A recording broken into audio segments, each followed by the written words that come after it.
Здравствуйте, на телеканале «Новый век», программа «Вызов 112». В студии Айдар Гумеров. И сегодня мы расскажем, как на Кремлевской дамбе велосипедист попал под колеса «Лады». Ехал прямо с включенным сигналом проблесковым, никому не мешал. Направо булачный автомобиль опрокинулся после наезда на решетки ливневой канализации. Покажем многометровый столб огня на улице Зорге. Кто поджег газовую трубу? Это не только в ближайшие 10 минут. Велосипедист попал под колеса автомобиля на Кремлевской дамбе. Молодого человека догнала и подмяла под себя «Лада» 14 модели. Водитель сознался, что не сразу заметил молодого человека, но при этом уверял, что вины его в происшествии немного. И велосипедист пострадал во многом из-за своих же собственных действий. Последний, впрочем, с такой позицией согласен не был. Рамиль Шайдуллин выслушал обоих участников происшествия. Ничего серьезного в целом. Ссадин ушиб.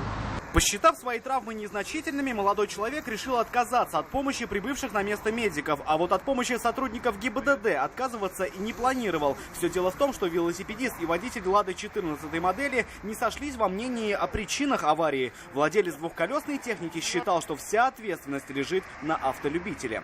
Я ехал по разделительной полосе, ехал прямо с включенным сигналом проблесковым.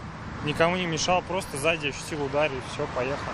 Водитель 14 имеет за плечами многолетний стаж вождения. Мужчина рассказал, что увидел велосипедиста в последний момент. По его версии, он двигался со скоростью 60 км в час. Увидев впереди притормозивший автомобиль, решил его обогнать. Тогда-то он и заметил молодого человека. Говорит, пытался избежать столкновения всеми способами, но велосипедист стал маневрировать. Он резко притормозил, тот водитель, который впереди был. Я хотел его обогнать по автобусной. И вот так получилось, что там велосипедист не увидел. Он маневрировал, что ли, или нет? Да. Ну, видите, как я уходил, там же есть. Поставить точку в споре теперь должны автоинспекторы, приняв в расчет все доказательства. Как заявил велосипедист, его слова могут подтвердить свидетели. Рамиль Шайдуллин, Айрат Назипов, Азат Самигуллин, Вызов 112. Автомобиль «Шевроле» опрокинулся на бок на улице Правобулачная после того, как наехал на решетку ливневой канализации. Водитель рассказал, что двигался в левом ряду. Поток автомобиля едва успел тронуться со светофора, и скорость была не больше 30 км в час. В этот момент автомобиль подбрасывает в воздух, и он опрокидывается. Поставить машину обратно в горизонтальное положение водителю помогли уже очевидцы. При осмотре места, где подбросил автомобиль в воздух, стало ясно, что одну из пластин решетки, закрывающей траншею канализации, сорвало с крепления и отбросило в сторону.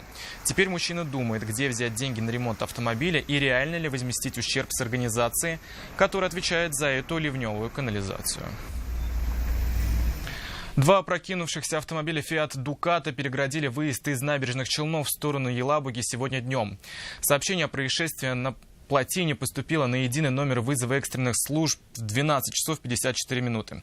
Как выяснилось, грузопассажирский автомобиль «Фиат Дукато» буксировал на жесткой сцепке неисправный аналогичный автомобиль без двигателя. В какой-то момент оба транспортных средства опрокинулись на бок и перекрыли дорогу. Спасатели поставили автомобили на колеса, чтобы освободить полосу для движения транспорта. Столб огня не на шутку напугал жителей улиц Зорга и Фучика в Казани. На перекрестке этих улиц из газовой трубы под давлением вырвалось пламя. Многие посчитали, что трубу повредили в ходе ремонтных работ. Впрочем, такую версию опровергли сами рабочие, заявив, что такое многочасовое огненное шоу всего лишь часть плановых работ по сжиганию газа. Это необходимо для присоединения новой ветки газопровода. Плановые работы по наряду, работы связаны за метро на той стороне.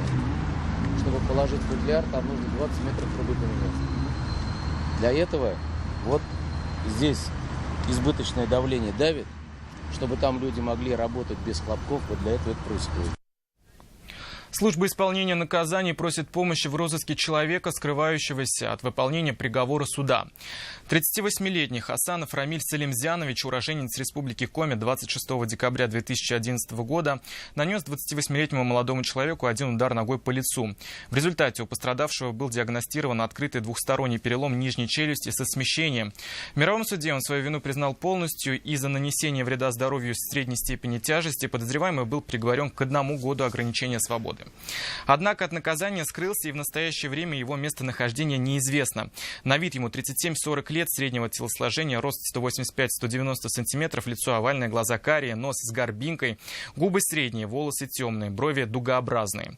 Всех, кто обладает информацией о молодом человеке, сотрудники службы исполнения наказаний просят сообщать по телефонам, указанным на экране, или по телефону 02. Заместитель начальника железнодорожной станции Юдино попался на взятки. По версии следствия, 43-летний Евгений Осин получил от представителей коммерческих фирм деньги за сокрытие нарушений правил транспортной безопасности и правил технической эксплуатации железнодорожного транспорта. Свою вину подозреваемый полностью признал и стал сотрудничать со следствием. Сейчас в отношении него возбудили уголовное дело по статье «Получение взятки за незаконные действия». Хотел продать квартиру, в итоге лишился почти 30 тысяч рублей. С таким заявлением в полицию обратился 69-летний челнинец, который стал жертвой мошенников. Как рассказал потерпевший, злоумышленник вышел на свою жертву, обнаружив его объявление о продаже квартиры на одном из интернет-сайтов. Под видом покупателя он попросил снять объявление о продаже, так как намерен перевести на счет челнинца в качестве предоплаты 50 тысяч рублей. Пенсионер выполнил все, что попросил незнакомец, продиктовал ему номер своей банковской карты и в ближайшем банкомате под диктовку набрал определенную комбинацию цифр. Аванса пенсионер так и не дождался, а потенциальный покупатель перестал отвечать на телефонные звонки. О том, что с его банковской карты были украдены 29 тысяч рублей, челнинец узнал спустя 3 суток, после чего обратился в полицию. Сегодня в Советском суде Казани ожидалось оглашение приговора по делу так называемых скиммеров. 2 мужчин обвиняются в незаконном получении данных банковских карт и пин-кодов к ним путем установки на банкоматы специальных устройств. Следствие установило, что таким образом они дооснащали устройство выдачи денег одного из крупнейших банков в нескольких районах города, в том числе и в одном из крупных торговых центров. От установки скиммеров обвиняемые не отказываются, но вот корыстный умысел и создание организованной группы для хищения не признают. Сергей Хайдаров с подробностями.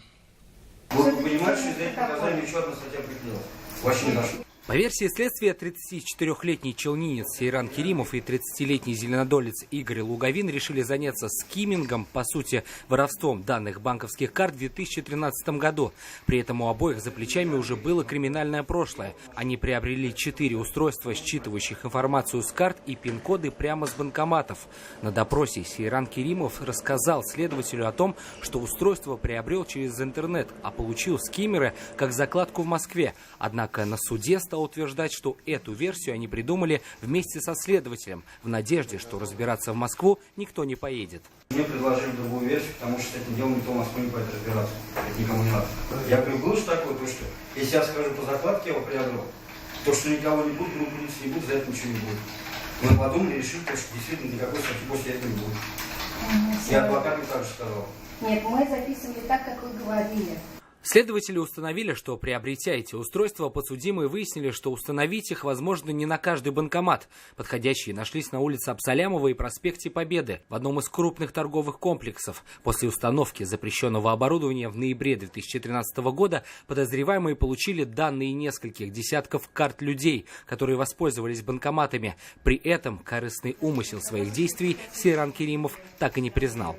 Во время предварительного следствия, так и в ходе судебного разбирательства показал, что установил данное устройство из желания посмотреть, как они работают, какими могли быть его дальнейшие намерения, не установлено. Желание извлечь выгоду путем использования скопированных сведений не подтверждено никакими доказательствами. В свою очередь, защита Игоря Луговина утверждала, что он был фактическим наемным работником, помогал за вознаграждение, поэтому и речи о создании организованной группы быть не может. В ходе судебного заседания стороны обвинения и защиты перешли к прениям. Гособвинитель запросил у суда наказание в виде 7 лет лишения свободы в колонии строгого режима для Сейрана Керимова и 6 лет для Игоря Луговина. У стороны защиты нашлись доводы для смягчения наказания. Вину по части 3 статьи 327 Уголовного кодекса Керимов признал в полном объеме. При назначении наказания также прошу учесть наличие на иждивении малолетнего ребенка, состояние здоровья самого Керимова. При назначении окончательного наказания прошу снисхождения. Однако вердикт суда сегодня так и не прозвучал. Заседание было перенесено на 1 августа. Сергей Хайдаров, Константин Бушуев, вызов 112. Это все, о чем мы успели вам рассказать. В студии был Айдар Гумеров. До встречи. И не бросайте вызов судьбе, вдруг она его примет.